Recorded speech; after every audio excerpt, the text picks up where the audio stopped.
International human rights movement থেকে আরো একটি সার্টিফিকেট পাই, যেটি আসলে আমার জন্য খুবই গৌরবের অনুভূতি ছিল। আসলে গাড়ির ভেতরে কোন ধর্মের কোন দেশের মানুষ আছে সেটা তো আর আমার আর জানা নাই। আজকে আমি প্রথম পাইলাম, যদিও তারপরও এই যে সম্মাননাটা পাইছি এটা আসলে খুবই খুশির। কিন্তু আমার দেশ থেকে ফোন কল, আমি এখন পর্যন্ত একটা ফোন কলও পাইনি। সম্মানের মাটিতে আমি আমার ব্যক্তিগত সম্মানের চেয়ে আমার দেশের সম্মানটাকে বড় মনে করি। ওমানে বাংলাদেশি মালিকানাধীন গালফ এক্সচেঞ্জ দিচ্ছে সেরা রেট। দেশে প্রিয়জনের কাছে টাকা পাঠাতে আজই যোগাযোগ করুন আপনার নিকটস্থ গালফ এক্সচেঞ্জে। গালফ এক্সচেঞ্জ, বাংলাদেশিদের প্রিয় এক্সচেঞ্জ। আমরা ওদিন ওয়াদি থেকে পানি প্রবাহিত ছিল, ওটা দেখার জন্য আসলে বের হয়েছিলাম রুম থেকে। দেখার জন্য বের হওয়ার পরে কিছুক্ষণ পরেই একটা গাড়ি আমরা দেখলাম যে ভাইসা আসতেছে ওয়াদি থেকে।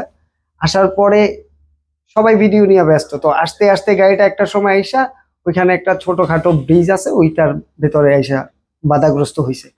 হওয়ার পরে আমি নিচে ছিলাম আর ওই পাকিস্তানি ভাই রাস্তার উপরে ছিল, ব্রিজের উপরে আর কি। উনি তখন বলতেছিল যে নামবে কি নামবে না এটা নিয়ে একটা কনফিউশনে ছিল উনি। আর আমি নিচে থেকে বলতেছিলাম যে আপনি নামেন, আমি আসতেছি, আপনাকে আমি হেল্প করব, সমস্যা নেই, আপনি যত দ্রুত সম্ভব পারেন আপনি নামেন। তো উনি নামার 15 থেকে 20 সেকেন্ডের মধ্যে আমি নামছি। তো নামার পরে প্রথমে গ্লাস ভাঙার চেষ্টা করি, কিন্তু তাৎক্ষণিক আমার মাথায় বুদ্ধি আসলো যে গ্লাস ভাঙা তো আসলে ওই গ্লাস ভাঙার পরে উঠাইতে নিলে হয়তো বা একটা অ্যাক্সিডেন্ট হইতে পারে। তখন চিন্তা করলাম যে গাড়ির গ্লাসটা আমরা দরজাটা খোলার চেষ্টা করি। দরজাটা খোলার 3-4 বার চেষ্টা করার পরে পরবর্তীতে আমরা সফল হওয়ার পরে ওইখানে দাঁড়ানোর মতো আর স্পেস ছিল না গাড়িতে, যেহেতু দরজা খোলা হয়ে গেছে। ওইখানে দাঁড়ানোর মতো, আমি চাকার উপরে দাঁড়াইছিলাম। তো তারপর আমি উঠা যাই, ওই আমি উঠতেছিলাম ওই ভিডিওটাই মূলত মানুষ দেখছে এবং পাকিস্তানি ভাই ওনাদেরকে উঠাইছে, এটাই মানুষ দেখছে। দেখার পরে মানুষ বুঝতে পারছে যে আমি মনে হয় আমারই মনে হয় উদ্ধার করছে।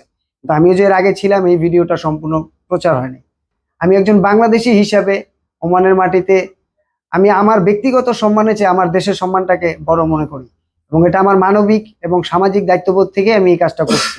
অনুভূতি ছিল আসলে গাড়ির ভেতরে কোন ধর্মের কোন দেশের মানুষ আছে সেটা তো আর আমার আর জানা নাই।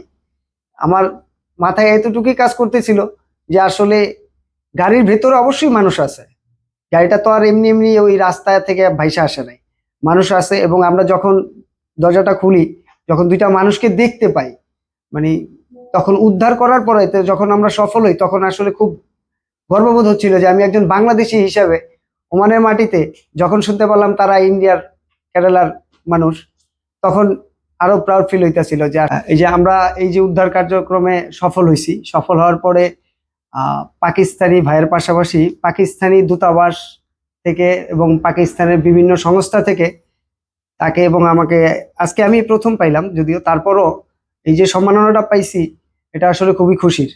কিন্তু আমার দেশ থেকে বা আমাদের দেশের কোনো কিছু থেকে আমি এখন পর্যন্ত একটা ফোন কলও পাইনি। সম্মাননা প্রদান করেছে আমাকে হাপ্পা মাস্কাট থেকে। তো তাদের সম্মাননাটা যাই হোক, এটা যে আমাকে সম্মানিত করা হয়েছে এজন্য আমি খুবই আনন্দিত।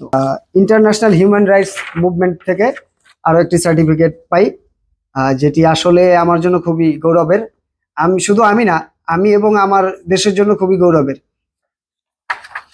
সামাজিক এবং মানবিক দায়িত্ব থেকে আমি যে কোনো কাজে সাহসিকতার প্রকাশ করতে পছন্দ করি। আমার দেশের মানচিত্র বিশ্বের দরবারে গর্বিত হবে, লাল সবুজের পতাকা গর্বিত হবে, এটাই হলো আমার সবচেয়ে বড় পাওয়া।